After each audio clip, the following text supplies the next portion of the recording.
Sveiki visi! Jūs žiūrite kanalą Bitai ir Baitai. Šiandien mes realizuosime Health sliderį. Prieš pradedant, prašau paspauskite mygtukus like ir subscribe.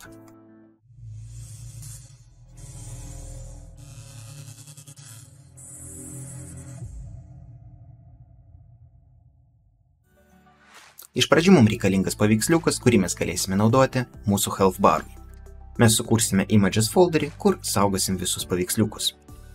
Ir aš čia įmėsiu paprastą baltą kvadratą, kurį ir naudosime. Vėliau galima bus padaryti kažkokį fainesnį Health barą, bet kol kas bus labai paprastas stačiakampis. Jūs tą paveiksliuką galite prasisiųsti iš projekto repozitorijos. Ir mes dabar turime paspausti ant to square, pasirinkti texture type kaip Sprite2D ant UI ir paspausti mygtuką Apply. Ir toliau mes pereinam prie kanvaso ir kanvase sukursime Health bar objektą. Tai pas mus bus tuščias objektas ir mes jį pavadinsime Health bar. Čia galim pereiti prie 2D ir nurodysim, kur tas objektas pas mus turi būti. Tai pritemsim, tarkim, prie kairiojo apatinio kampo. Galim pakeisti jo plotį iki 200 arba iki 250, o aukštį iki 50. Pagal X nurodysim 175, pagal Y 50. Arba galim nurodyti 75. Ir toliau viduj to Health baro mes sukursime image. Tai pasirenkam UI ir Image. Ir tą image mums reikia ištemti per visą tą mūsų Health bar objektą. Tai spaudžiame čia ir laikant Alt mygtuką pasirenkam 4 rodiklės.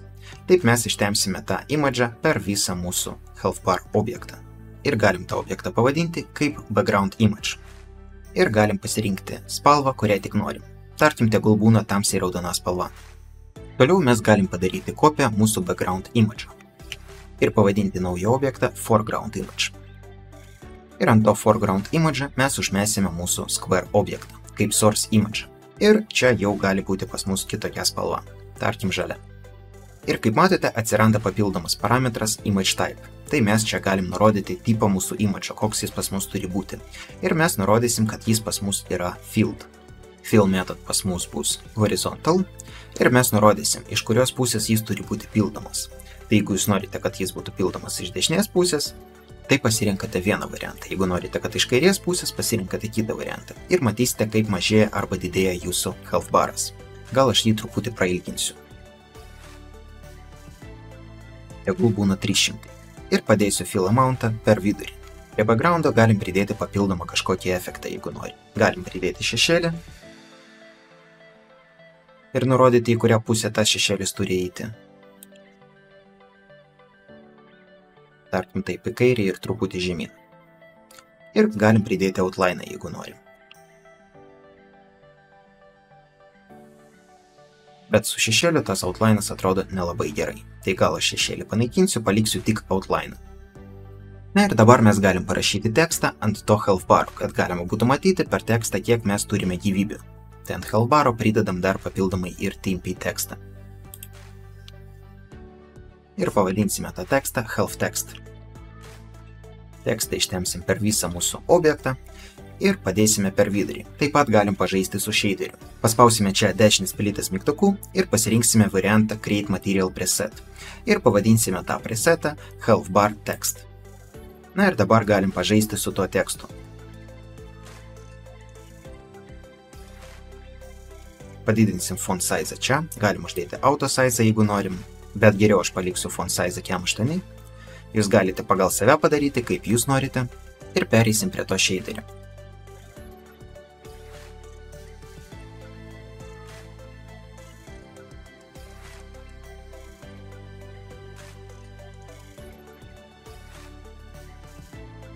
Tarkim taip, dabar tekstas atrodo daug geriau.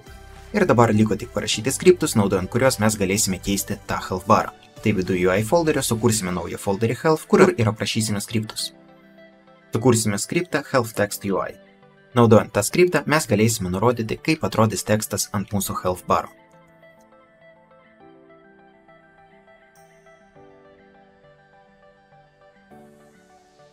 Nurodysime, koks pas mus bus pagal nutylėjimo formatas.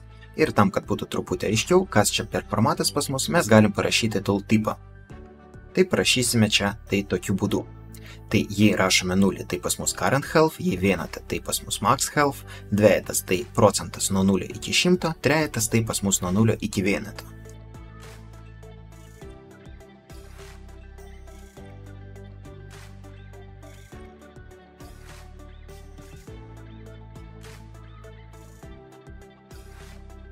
Na ir aprašysime tą metodą tokiu būdu.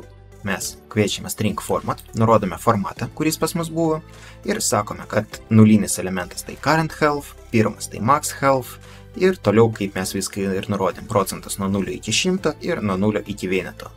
Na ir startą mes nurodysim tą tekstą, kai žaidimas bus paleistas. Bet tam, kad būtų patogiau daryti tai per startą, mes galim sukurti papildomą metodą, kur viską aprašysime.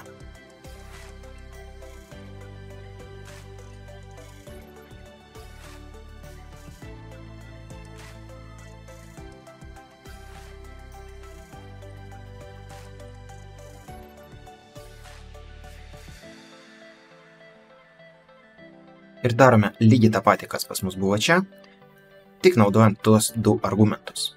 Ir čia galim iškviesti funkciją setText ir čia padaryti tą patį dalyką. Dabar parašysime skriptą, kuris mažins mūsų sliderį. Tas skriptas turės pavadinimą HealthSliderUI. Pridėsime čia du parametrus, pas mus bus kaip gyvybės, taip ir fill objektas. Ir tam, kad turėti imidžą, mes turime pridėti namespace'ą UnityEngine.UI. Sukursime metodą start, kur iškviesime setFill ir padarysime lygiai taip pat, kaip ir praeitame skripte. Tik dirbsime su fill objektu. Prie onEnable ir onDisable pasirašysime ant mūsų metodo ir sukursime tą metodą, kur ir kviesime setFill. Ir čia tą setFill perduosime. Geriau būtų padaryti kitaip.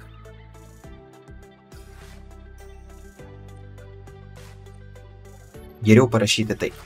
Su dalyba, o čia tiesiog kviesime procentą, naudojant kurį ir nustatysime tą fill amountą. Na ir paskutinis skriptas bus atsakingas už gradientą. Kuo mažiau gyvybių, tuo raudonesnis pas mus bus slideris. Tai sukursime mūsų gradientą ir nurodysim komponentus, kurie pas mus yra. Ir galim iš slider UI viską nukopijuoti, tik setFill pakeisime į gradientą. Sakysime set gradient ir vietoj fill amountą mes nurodysim čia color. Kreipsimės prie gradiento ir prašysime paskaičiuoti tą gradientą priklausomai nuo reikšmės čia. Ir atrodo kaip ir viskas. Ir liko tik pritaikyti tos dalykus. Tai mes paimam mūsų health barą ir ant health baro viską užmesim. Užmetam visus dalykus, kur yra tekstas, nurodome tą tekstą, kur yra foregroundas, nurodome jį kaip fill objektą. Ir visur reikia užmesti dabar health, tai paimam playerį ir užmetam visur, kur reikia health, playerį. Ir iš to playerio mes tą health ir paimsime. Ir liko tik nurodyti gradientą. Tai sakysime, kad tegul eina nuo žalios spalvos, galbūt net tokia žalia spalva paimsiu, iki raudonos spalvos. Ir kažkur per vidurį tegul būna geltona spalva. Gal kažkokį tokį gradientą turėsime.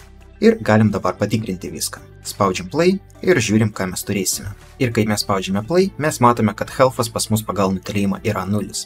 O viskas dėl to, kad mes health'ą nustatome starte, o ne evade. Tai turime dabar tai pataisyti. Pereinam prie health folderio ir startą pakeisime į evade.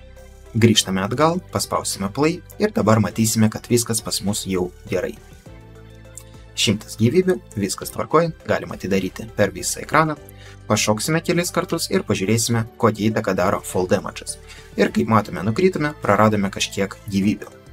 Padidinsim damage multiplierį ir pasakysime, kad min velocity tegul būna 5. Ir pažiūrėsime dar kartą. Ir kaip matote, ir spalva pas mus keičiasi, ir tekstas pas mus irgi keičiasi.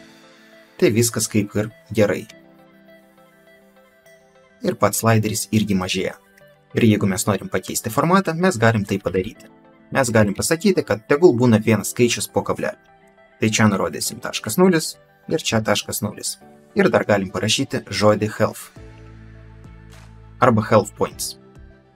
Išsaugosim, paspausim play, pažiūrėsime, kaip viskas atrodys. Matome, kad nelabai gerai tilpo tas health baras, bet viskas lygtais veikia. Ir turim vieną skaičių po kablelio. Pabandysime kelis kartus pašokti, nukristi, pažiūrėsime, kaip viskas pasikeis. Ir kaip matote, tikrai viskas veikia jau geriau. Jeigu parašysime, kad norim procentą matyti, Tai matysime procentą, tik reikia, kad gyvybės pas mus pasikeistų truputį. Ir kaip matote, jau turime procentą. Tai viskas veikia labai gerai.